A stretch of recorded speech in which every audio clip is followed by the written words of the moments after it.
안녕하세요, 중고왕 김지금입니다. 최근 갤럭시 워치의 심전도 기능을 사용할 수 있게 되면서 새로운 갤럭시 워치를 구매했습니다. 갤럭시 워치 3가 출시되었지만 중고 유튜버답게 구매한 제품은 갤럭시 워치 액티브 2입니다. 신제품 출시가 된 건 기존 제품들 감가상각이 이루어지는 시기라는 뜻이죠. 이 제품은 디자인 때문인지 인기가 좋아 워치 3가 나왔던 당시에도 네이버 웨어러블 기기 검색어 1위를 차지할 만큼 인기가 좋았습니다. 근데 이제는 갤럭시 워치 3가 검색어 1위를 차지하네요. 그래서인지 안타깝게 감가상각이 생각보다 별로 이루어지지 않았더군요. 43mm 블랙 색상 알루미늄 블루투스 모델로 21만원에 구매했습니다. 이건 기존에 사용하던 갤럭시 워치 1 42mm 블랙 색상 블루투스 모델입니다. 약 1년간 사용한 제품이죠. 가격은 현재 시세 기준 10만원 초반 정도를 이루고 있는 것 같습니다. 갤럭시 워치 3가 나와 이전 제품들이 한 차례 감가가 이루어지고 있는 지금 중고 갤럭시 워치를 구매하려는 분들을 위해 오늘은 워치 1과 액티브 2 제품 중 어느 제품을 구매하는 게 좋을지 이야기를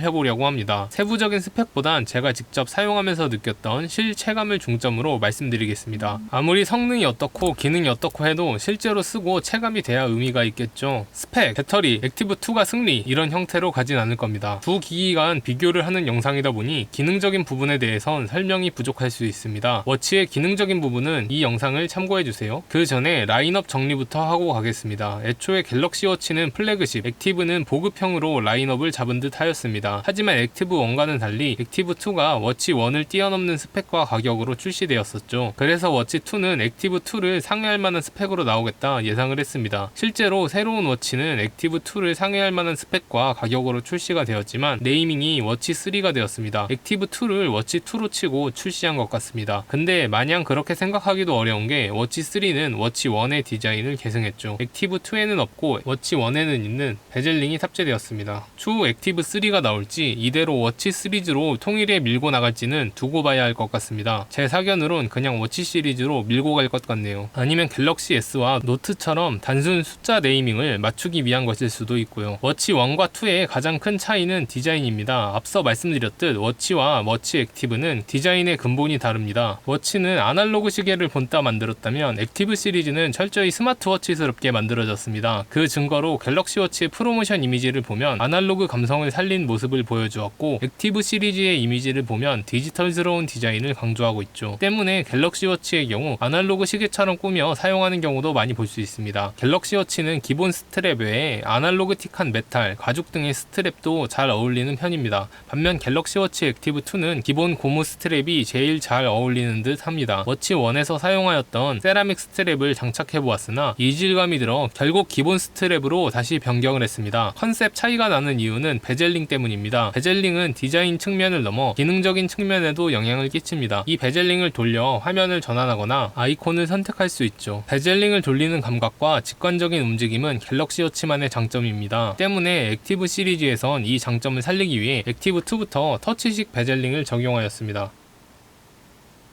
그래도 진짜 베젤링에 비하면 재미가 없습니다. 그래서인지 워치 3에는 다시 갤럭시 워치 시리즈 디자인을 계승해 베젤링이 부활했습니다. 이 베젤링은 디자인적으로 호불호가 갈리는 것 같습니다. 액티브 시리즈의 디자인이 더 좋다고 하는 사람들의 의견도 심심치 않게 볼 수 있었습니다. 두 제품의 라인업도 조금 다릅니다. 갤럭시 워치의 경우 42mm, 46mm 두 개의 라인업이 존재합니다. 반면 액티브 2의 경우 40mm, 44mm 두 종류의 크기뿐 아니라 알루미늄 및 스테인리스라는 재질의 차이도 두고 있어 총 4개의 라인업이 존재합니다. 심전도 측정 기능의 탑재 유무도 갤럭시 워치 1과 액티브 2의 차이점입니다. 출시 초기엔 액티브 2의 심전도 기능도 허가를 받지 못해 사용하지 못했지만 이젠 사용할 수 있게 되었습니다. 하지만 심전도 기능이 탑재되었다고 무조건 액티브 2를 선택할 필요는 없습니다. 보통 사람이라면 처음에나 신기해서 몇 번 써보고 금세 잊고 살아갈 가능성이 높으니까요. 심지어 혈압계도 초기 보정을 해줘야 기능을 사용할 수 있으며 한 달에 한 번씩 중간 보정을 해줘야 합니다. 혈압을 따로 관리해야 하는 고혈압 환자가 아닌 이상 크게 유용한 기능은 아닙니다. 사실 디자인과 심전도 기능을 제외하면 유의미한 차이를 발견하지 못했습니다. 하드웨어적 스펙이 액티브2가 좀 더 나을 수 있겠지만 특별히 체감되는 부분은 없었습니다. 성능적 차이는 체감이 되지 않고 기능적 차이는 심전도밖에 없으니 결국 디자인과 가격을 보고 선택하는 게 좋다고 생각합니다. 워치 1의 경우 10만원 초반대, 정말 싸면 10만원 밑으로도 가끔 매물이 올라올 만큼 저렴합니다. 반면 액티브2의 경우 아직 아직 가격이 20대 초반에서 30만원 정도로 형성되어 있어 가성비가 크게 뛰어나진 않다고 봅니다. 즉 지금 가성비를 따져 구매할 거라면 감가처맞은 갤럭시 워치 1을 구매하는 게 더 현명한 선택이라고 봅니다. 감가상각을 생각하더라도 액티브2는 앞으로 떨어질 일만 남았지만 워치 1은 이미 많이 떨어졌기 때문에 한참 더 쓰더라도 많이 떨어져봤자 몇만원 수준일 겁니다. 성능, 기능적 체감 차이가 거의 없으니 갤럭시 워치 1을 구매하는 걸 추천합니다. 베젤링도 없는 저는 없는 것보단 있는 게 더 좋더라고요. 크기는 가능하면 큰 걸 선택하라고 권장드리고 싶습니다. 제가 워치 1의 경우 작은 사이즈인 42mm를 구매했지만 후회하고 액티브2를 구매할 땐 큰 사이즈인 43mm를 구매했습니다. 그 이유는 바로 두께입니다. 스마트워치다 보니 들어가야 할 부품은 많은 데다 고용량 배터리까지 탑재해야 하는 갤럭시 워치 시리즈는 두께가 두꺼워질 수밖에 없습니다. 두꺼움은 디자인에 치명적인 영향을 끼칩니다. 특히 아날로그 디자인을 지향하는 갤럭시 워치 시리즈에는 더더욱요. 처음 구매할 땐 손목 두꺼운 남자가 아닌 이상 42mm가 적당하다는 후기를 듣고 구매를 했지만 사용 좀 하다 보니 실망했습니다. 크기가 작으면 작을수록 워치는 더 두꺼워 보입니다. 42mm 제품은 측면에서 바라보면 너무 두꺼워 맹꽁이 한 마리를 손목 위에 올려놓은 기분입니다. 반면 액티브2의 경우는 디지털 디자인을 지향하고 있기도 하고 두께 자체가 워치 1보다 약간 얇아져 손목이 얇다면 40mm도 착용할 만합니다. 그래도 여성분이 아니시라면 저는 43mm를 추천드리고 싶습니다. 작은 화면 쓰다가 큰 화면 쓰니까 시원시원하니 좋더라고요. 또 시계가 크다는 느낌도 전혀 들지 않았습니다. 정리하겠습니다. 갤럭시 워치 1과 액티브2의 체감적 차이는 디자인과 심전도 기능 외에는 거의 없었습니다. 디자인과 취향에 따라 구매하시되 가격 차이는 매우 크므로 가성비로는 갤럭시 워치 1을 선택하시는 걸 추천드립니다. 스마트워치 특성상 두께가 두꺼워 둔해 보이기 때문에 남성분의 경우 작은 사이즈보단 큰 사이즈를 선택하는 걸 추천합니다. 시청해주셔서 감사합니다. 지금까지 중고왕 김지금이었습니다. 그래서 중고나라에서 갤럭시 워치 1을 구매해서 약 1년 동안 사용하며 느꼈던 점들에 대해 말씀드리려 합니다. 스마트워치 구매를 고려하시는 분들은 이 영상을 보고 결정하시는 데 도움이 되었으면 좋겠습니다. 먼저 실질적으로 사용하는 기능